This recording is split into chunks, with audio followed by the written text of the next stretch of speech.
Dobry wieczór.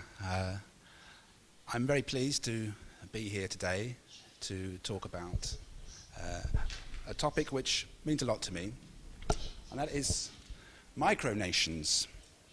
Now, there's a difference between micronations and microstates. There is to me. Microstates are small, under 100,000 states which are recognized by other official countries. But micronations are self-starting, experimental communities, and I think they've got something to teach us about how the world could be run a little better in the 21st century. This person isn't me. This is the president of Atlantium, Emperor George III. He's the ruler of a small micronation in Australia, and he uses his micronation to insist on bilateral dialogue with the Prime Minister of Australia. He uses his micronation as a political platform, and is also the president of the Polynations Forum. The Polynations Forum is where micronations get together, and they're doing so in Perugia in July next year. But not all micronations are going to be there, because people ask me, how many micronations are there? My guess is 10,000. How many sustainable micronations with serious claims to territory? About 1,000. The fact is that the micronations phenomenon is a real and rising one. And I want to be able to explain that phenomenon, why it's happening now, as well as introduce you to some of these extraordinary and interesting places. But anyway, back to microstates, just so we can start thinking about the difference and the similarities. Because there's something interesting and important about tiny states, states which are less than 100,000. Smallest state in the world is the Vatican City, 300 people. The next smallest is Nauru, here it is, which has 9,000 people. And it seems that states can exist at this tiny scale with an economic function, with a foreign policy, very often, however, without any military function. And Nauru doesn't claim to have an army. Now, across its 21 square kilometers, you do, however, find that everybody knows how their island is run. Everybody has a connection, often an intimate connection, with the politics of their small island. And until recently, Nauru was a rich country. It dug its phosphate, guano, and made its inhabitants rich. Since the guano was run out, it's got a lot poorer, and now it makes its money by selling recognition. It recognizes one year the People's Republic of China, in another year it recognizes Taiwan, and each time it recognizes a country, it gets paid off by that country. That's how Nauru makes its living. An extraordinary niche market in national economics. And it may sound like a little of a desperate example, but it was rich, and it was working, and it still does work. It's still a sovereign state, and other countries, many of the smallest countries in the world, are actually exemplars of successful governance, certainly of wealth production. The richest country in the world in terms of GDP, I believe, is Liechtenstein. And it also has a rather parasitic relationship to other states around it. It has more registered companies than citizens. Interesting fact. So that's a lot of registered companies. It's got 35,000 population. But the fact that these places can sustain themselves despite their size, and they become wealthy and democratic environments, is something that people interested in starting micronations are inspired by. Now, it doesn't mean that these are marvelous countries or that they are centers of radicalism. Liechtenstein is probably the most conservative place in Europe. It only gave the vote to women in 1984, and then, because it was an all-male electorate, and then only 51% of that all-male electorate decided that women were worth the vote. That was the last country in Western Europe to give women the vote. So it's a conservative place. These countries are not necessarily centres of experimentation, but they are sites of inspiration because of their size. Now, if you want to find places of experimentation, we have to go to the micronations. Now, why do people want to start their micronation? And once they've decided to do it, and many thousands of people have, I think one of the reasons people do it is because the macro state doesn't work for a lot of people today. The large state in which you don't know your rulers and in which you feel very much ruled and not involved or engaged in the process of politics is something that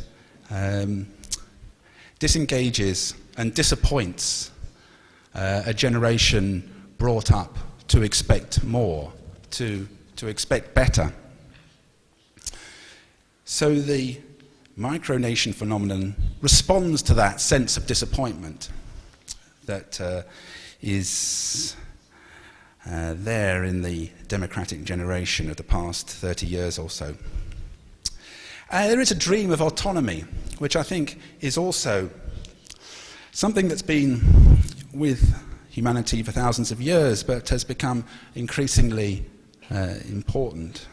That sense of self-governance, of independence, of having the right to make your own decisions and not being told what to do by somebody who has no interest in you. That also is something a lot of people are expecting and demanding. And there are other reasons as well. There's an increased frustration, you can call it boredom, amongst people. A lot of the people who start micronations, certainly, they feel frustrated, uninterested, and bored by the existing political climate. The kind of choices which are out there seem so familiar and so dreary. So people start micronations for the adventure of it, because they want to lead their lives as lives which are full of adventure. Sometimes people make fun of micronations because clearly the people involved in them are enjoying themselves. It's as if people who are enjoying themselves and having fun shouldn't be involved in politics. The micronation phenomenon turns that around. It says people who don't know how to have fun, who don't know how to have a sense of adventure or don't have a sense of humour, they're the ones who shouldn't be involved in politics. And the two things, expression, adventure and fun, and politics, should be combined. Okay, so this is the example I grew up with, because I come from the county of Essex, which is just that green mass there, that's Essex. And I was aware, growing up, and I was born in 1964, that there was an independent state off the coast of Essex, a very small independent state. And that state was founded in 1967. It exists on an old Second World War sea fort, Now, these forts were put in the channel to put artillery on to shoot down German bombers as they came into England. And there are still a number of them there, because they were built quite well. They were built in international waters, beyond the 3 miles that was once the limit of international waters. So when, in 1967, Roy Bates and his family climbed aboard and declared the independent kingdom of Sealand, there was no legal basis for anyone to say that they weren't able to do that. No legal basis for anyone to say that wasn't a real country. And Roy Bates and his family existed for many years, and quite profitably, making passports and making coins and making banknotes and all the bits and bobs that go with a nation, and calling themselves titles and enjoying themselves hugely. And they did, in fact, create their own army and navy by purchasing 1 gun and 1 helicopter and 1 inflatable raft. So they managed to install themselves a military apparatus. And their little country was increasingly recognized by the new micronations that came in Sealand's wake. Now, it's true that Sealand did come into the territorial waters of the UK in 1987, because that was when territorial waters were extended to 12 miles. But of course, Sealand exposes the conceit. Who is to say that Sealand is in England's territorial waters? Or is England, Essex particularly, in Sealand's territorial waters? And so, of course, Roy Bates claimed territorial possession of much of southeast England in 1987 as a retaliation for the action of the British. Now, Sealand still exists. It's still claimed as a de facto recognised state, because the British have never sought to take control of it. They don't levy any taxes on Roy Bates. It is de facto recognised, if not recognised in law. This is Roy Bates's son, Prince Michael, yes, he calls himself, and there are some of the military arsenal and artifacts that go with a state.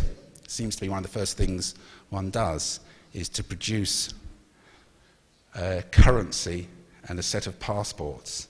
It's interesting how these objects, these documents, are so central to what a state is. But that's it about these countries. They expose the conceit of a nation. What is it to make a nation? How do you maintain and make a nation? Is it just a question of having some bits of paper, a passport, and some recognition? Now, here's another much more recent one. And these examples are not ideological. Roy Bates wasn't right-wing or left-wing. He was interested in a life of adventure and a sense of his own personal autonomy. And this is also true of Molossia, here, signposted in Nevada. This is a land-based micronation, and clearly it's a little more difficult when you're planting yourself on somebody's territory. But what happens with a lot of these land-based nations is they then seek a dialogue with the nation that surrounds them, in this case, the United States. They say, well, if you recognize my currency, I'll recognize yours. They try and enter a conversation. It's about an intention to plant a flag, sometimes literally, but an intention more broadly to lead a life which is autonomous and independent, and which has the apparatus, the things which a state bases its identity on. It's only a very small place, and it's another example of a micronation which is clearly being developed by people who are enjoying themselves. And this offends some people, and they think, well, this isn't a serious phenomenon. But the point I am making is that that makes it a serious phenomenon and makes it a threat to the awful tedium of macronations. And also, the fact that these microstates they mock the macronations, means that they create a shadow world of micronations underneath the world of the big nations. And the idea, I think, is that one day we'll all be able to move between the shadow world and the world of real nations, and the division between the two will become increasingly confused. Well, in summary, these types of micronation are family-based, they're entrepreneurial, they're not necessarily entrepreneurial in a libertarian sense, but they've got a mind to business as a way of sustaining themselves. They exist in a benign environment. Britain could have taken over Sealand years ago, but it didn't. And they function and create a whole child's playbox of bureaucracy. Now, other types of micronation are larger. And one of the larger ones, which I know quite well, is Christiania. Started in 1971. So again, like Sealand, this is a place which has sustained itself across decades. And for those of you who know Christiania, it's got a school, it's got a stables, it's got its own sewage system, and it's got 12 different communities. As you can see on the map on the right, it occupies a very large chunk of central Copenhagen along its ancient moat and fortified walls. And across that pastoral acreage are dotted 12 or so autonomous communities, and those communities make up Christiania. And it again shows us that a benign environment is important. Copenhagen City Council could have taken over this space, which was squatted by the Christianites in 1971, but they've chosen not to. Why? Because there is a relationship of mutual benefit between the city and the micronation. The micronation is a centre of experimentation, and they are also quite entrepreneurial. They produce all these Christiana bikes, which you see in Copenhagen, great big clunky bikes. And a lot of factories and businesses take place in this site. And they also are the second biggest tourist attraction in Copenhagen. After Tivoli Gardens, it's Christiania. So there is a relationship of mutual benefit between the two, which isn't to say there aren't serious problems. At the moment, this last month, there were some serious drug issues in Christiania, in which hard drugs and guns were found in the area that the Christianites have allowed drug users to take over, because their libertarianism extends to allowing drug use, even though hard drugs are forbidden from the territory. It's not necessarily always an easy relationship, but the experimental nature of Christiania makes it of value. And one can see here from the kinds of houses that the Christianites have built for themselves, have recycled from the environment, that there is, in an environment which is interested in experimentation, which looks on it as a positive facet of the urban experience, there is something to be gained by the wider city from the existence of this micronation. So,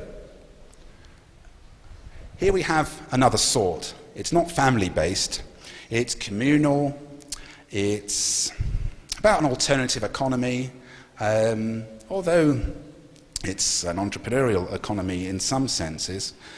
It's libertarian, and I come to this point, which I mentioned at the end, about is this right-wing or is this left-wing, which is an important question for some people, but the micronation phenomenon confuses those categories which come to us from the end of the 18th century are not ones which are seen as very relevant in the 21st century by micro-nationalists.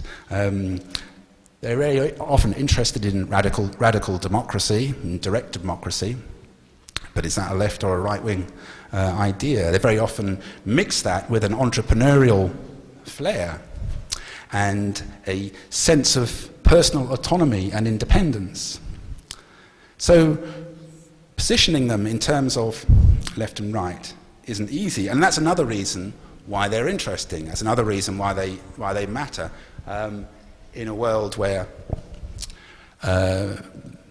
those sorts of distinction seem to come to us from a different era, those Victorian labels of the capitalist and the socialist. So confusing our political distinctions, I think, is helpful, and another place that does that is seasteading, which some people see as a right-wing libertarian entrepreneurial centre. They say that because it's so keen on being business-focused and having businesses at its heart. Seasteading is a California institute which is very serious about starting a new country based on a floating city. Why does it need a floating city? Because it's taking inspiration from Sealand. It looks to Sealand and it realizes that you have to go in unclaimed territory in order to find completely free space. And if you go to that website, you'll see the technical details, the amount of effort and the seriousness of the Seasteading Institute. It really is a very ambitious plan. And seasteading relies on new technologies. The fact is that it's possible now, I should say, it's possible now to build floating cities, to build new islands in a way it wasn't only 20 years ago. Particularly the company called Dutch Docklands, based in the Netherlands, exports this technology all over the world. And it's been behind many of the island building developments in the Arab Emirates and Gulf states. And also it's building at the moment a set of floating villages in the Maldives. And it uses new technologies of large rafts filled with foam and concrete in order to create these floating structures, and it uses other technologies to create the new islands in the Gulf states. And this is something that seasteading and other micronations are particularly excited by. There's a possibility of making land, of creating new space, of moving in to unclaimed territory. And that's the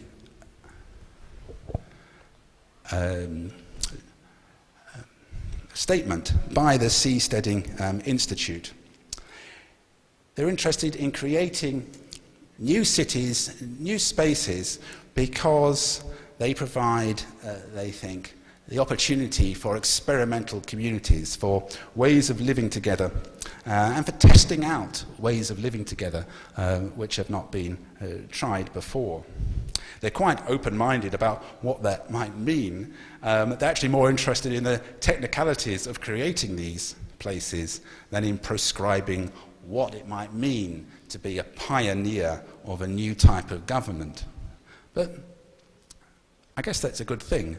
They're not telling us what a new type of government would be. They're just providing information about how this might happen. Now,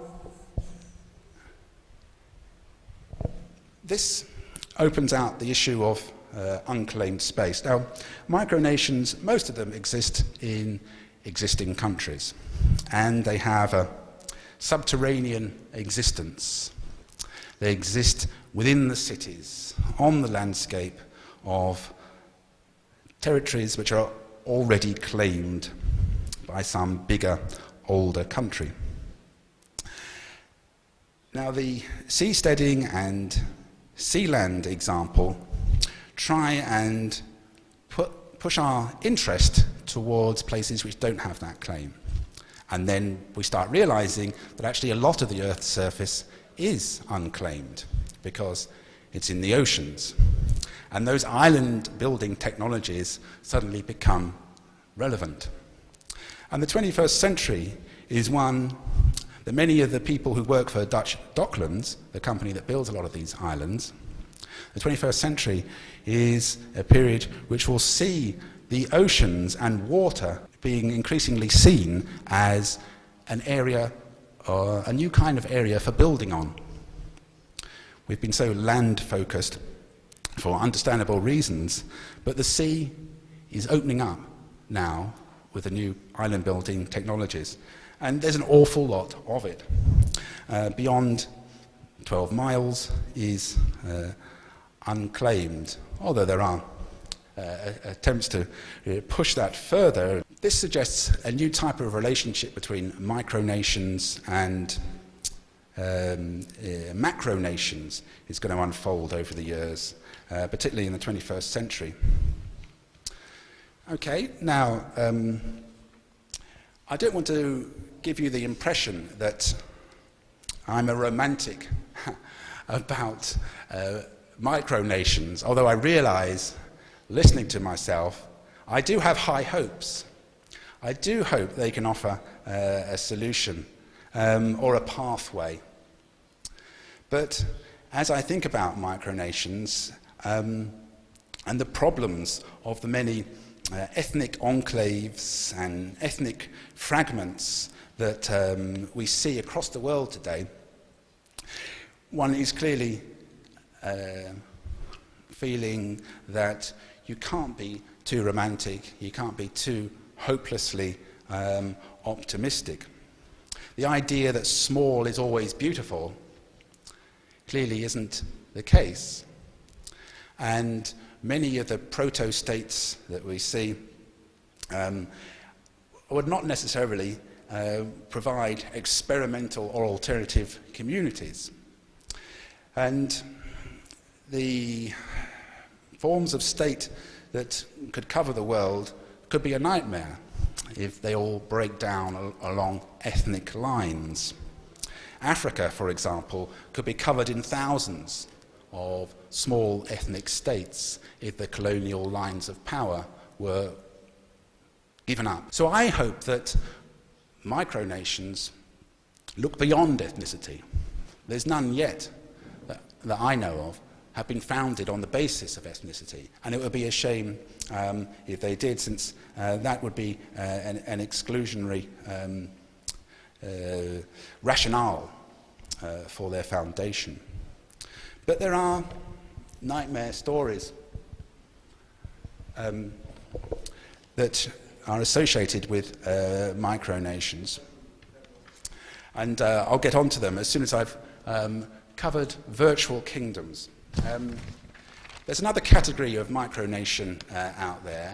I've suggested there's the family ones, there's the ones which are communal, but the internet is providing another category, and that's the virtual kingdom.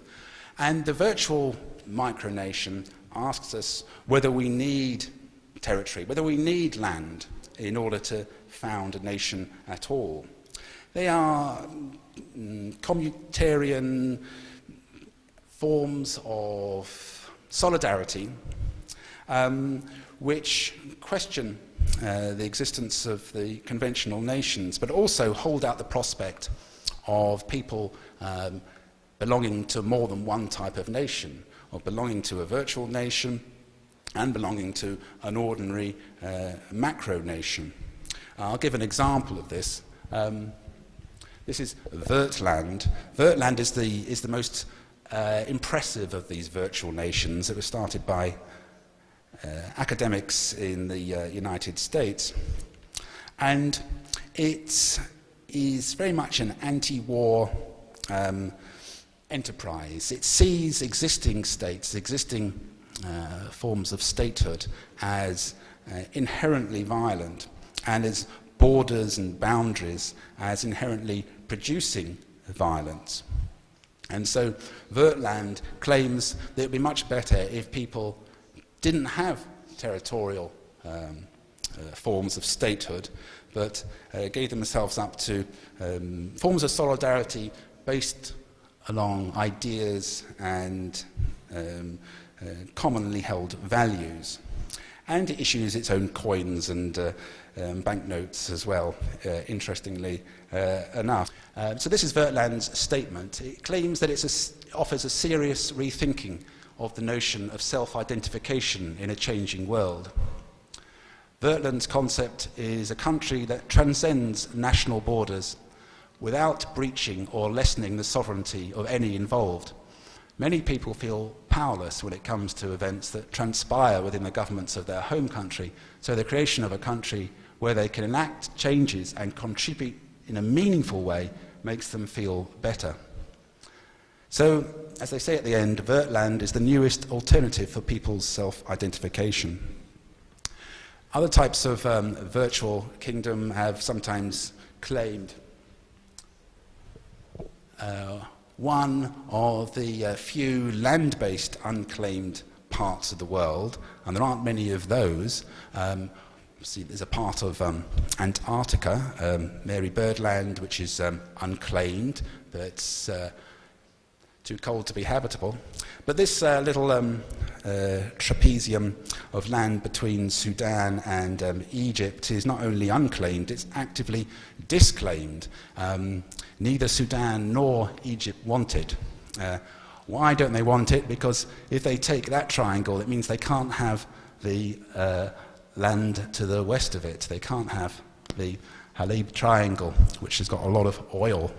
It's because of two different borders between the two countries. It means if they take the Bir Tawel Triangle in the middle there, they can't have the other bit. So it's actively unwanted. It seems to be the only area in the world which has this status. And it's a considerable chunk of desert, 2,000 square kilometers, and it's got no inhabitants. So it's a site of fantasy for virtual micro-nation builders.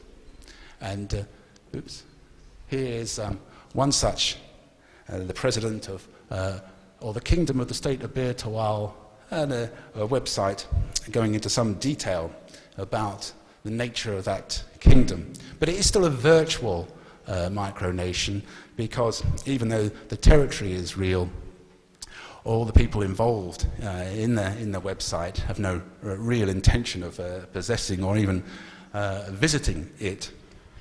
So we have different types of micronation, some serious, some not so serious. But I'll come back before I end to my insistence that I'm not being romantic about this endeavour. I gave some reasons why that would not be a good idea, and I tried to suggest that ethnic identifications would be something that micronations should look beyond. And one of the examples that I always come back to when thinking about the problems of microstates, of tiny enclaves, is the Chitmahals on the Indian-Bangladesh border. This is the area with 75% of the world's enclaves. A great majority of the world's enclaves are just in this one strip of land, and the people in these tiny enclaves of Bangladesh inside India and India inside Bangladesh and sometimes with enclaves inside enclaves, are completely trapped. They can't escape their enclaves. They're essentially imprisoned, and they can't get even a passport of their own country, because to do that would mean, to get a passport means they have to leave their enclave, and they can't do that without a passport. So they're trapped. And this situation shows us what happens in tiny statelets or enclaves which are unsupported and do not exist in a benign environment. It shows us that small is not always beautiful, and there are reasons that large states have come into existence. So we need to bear these problems in mind when we think about the possibilities and the hope that micronations offer us. But it is a very real possibility and a very real hope. And this is how I'll conclude. Micronations do have a future. The trajectory of micronations is one of continuous expansion and becoming more and more real and more complicated, but more and more serious. And they are propelled by factors. They're propelled by a perceived failure of big government, of its inability to deliver a sense of freedom and autonomy. They're propelled by this rise of the individual, the sense, perhaps it's a selfish sense, but it's a sense a lot of people have, that they have a right to be happy. They have a right to political freedom, that they don't want to live a life entirely ruled by others. And increasingly, these micronations are seen as sites of creativity and experiment, places where possibilities are opened up and in which political futures are not prescribed. And as we've seen in the case of Christiania, there can be a mutual benefit between the micronation and the nation that surrounds it.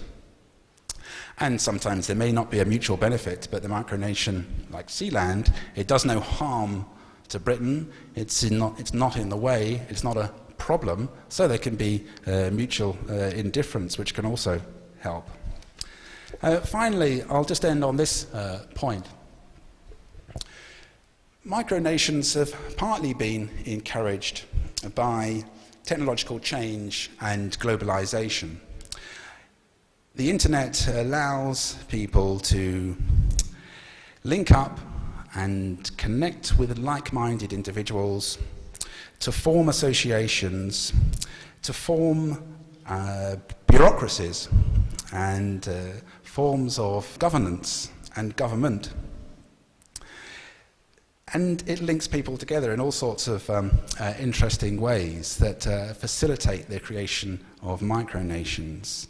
Increasingly, people who feel this way, who feel disengaged with their own government, can link up with those many millions of people who feel likewise, or just the person next door who feels likewise, and begin to think about another type of arrangement. And globalization is facilitating micronations. These spread of aspirations towards autonomy, towards independence, towards direct democracy are encouraging micronations. And taken together, we have a set of factors here which are making micronations an interesting and important part of the 21st century. Clearly, they're not the only thing that's going to go on. Clearly, there are other, maybe bigger factors.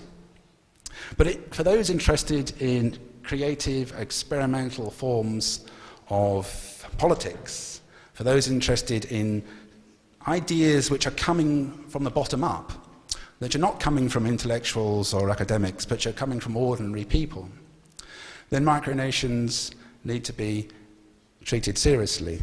And I think they do offer some hope for us in the 21st century. Okay, I'll finish there.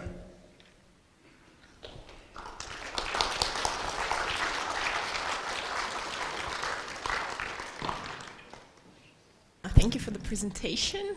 I really like the how you look at this idea, but in my perception, you have very, very Western-oriented look on what you're talking about. I don't know, for me, micronation is just a club of people having fun, and it's not a subject for a research that you're doing. The Christiania, they have their own money, but they're still relying on the decision made outside of the community. So how do you think these micronations have future if they, I don't know, in the long time perspective, they will be dependent on people taking decisions for them outside of the community? Yes, well, I'm sure it is a view of the world which reflects my experiences of it. And as I said, growing up and knowing about Sealand off the coast had a profound impact on me. So my experience of that shapes my interest, and it also shapes my sense that a group of people having fun is not a bad thing. One of my other research interests is in the idea of the West and Occidentalism, which I was being interviewed about today. But so the whole thing about where is the West and what is the West, but I won't get distracted by that. The micronational phenomenon is not something, I think, that only appeals people in the West. You can see micronations across the world. One of the big places for micronations is in Korea. And it touches on aspirations which are found worldwide. And I think the sense of possibility of critique that micronations offer is one of the more important things I was trying to say. They're not just about creating your own currency and your own flag and so on. They are offering a living critique. How do we offer a critique of the nations we live in?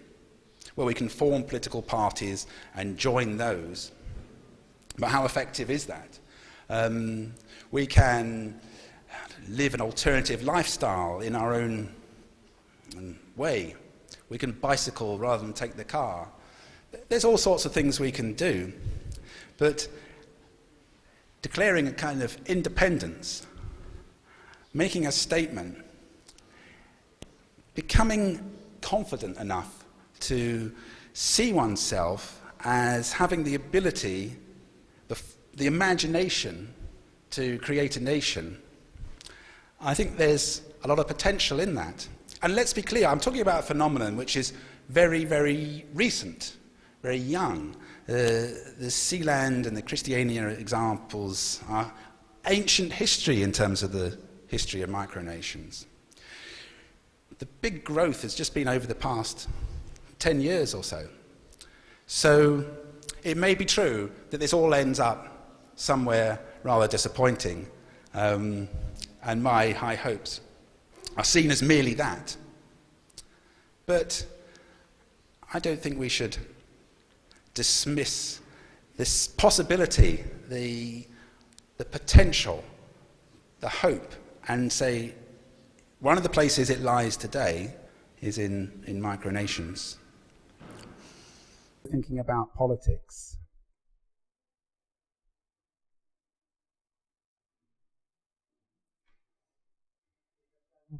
We have time for 2 more questions. Professor, I really liked the idea about floating cities, but let's imagine that there is a group of people who want to create this floating state, but they don't have enough money. And how this problem can be solved? Well, the idea of Dutch docklands in its development in the Maldives is that these floating... Yes, the point about law is an important one. Nations do and are defined around jurisdiction.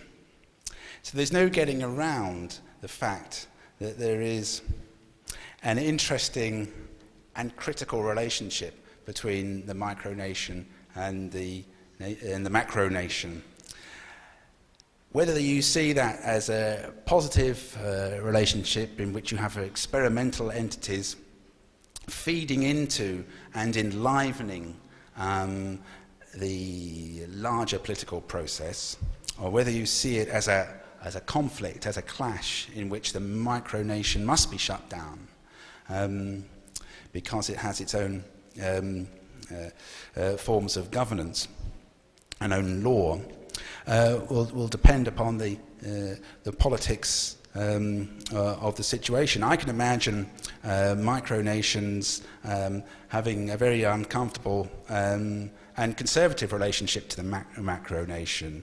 There's, for example, in terms of religious law, in terms of Jewish religious or Islamic religious law,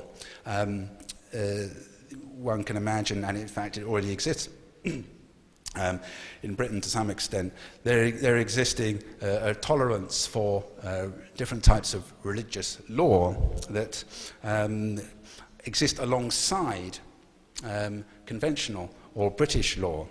The point is, you can have different legal systems existing alongside, and if one of those expresses the political will and autonomy of a people, and if it enables the forms of independence and direct democracy I was talking about, then that provides a positive role model for a future in which micronations can flourish. In terms of your question about Scotland and fragmentation of the existing nation, I think that vote in Scotland, the one in Catalonia, is a reflection of the kind of forces, some of the forces, which are behind micronations. People feeling alienated from the centre of power.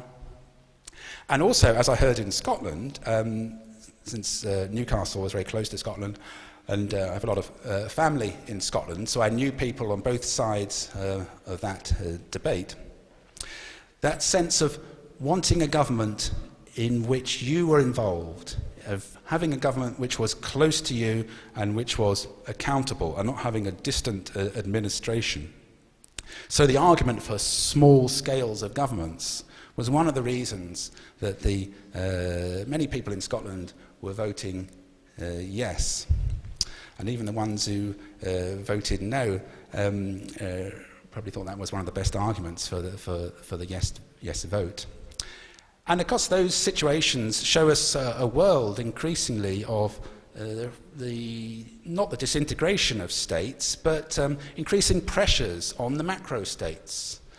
There's some serious pressures on big states at the moment, all across the world, and micronations is just a footnote, I suppose, to that debate to some extent.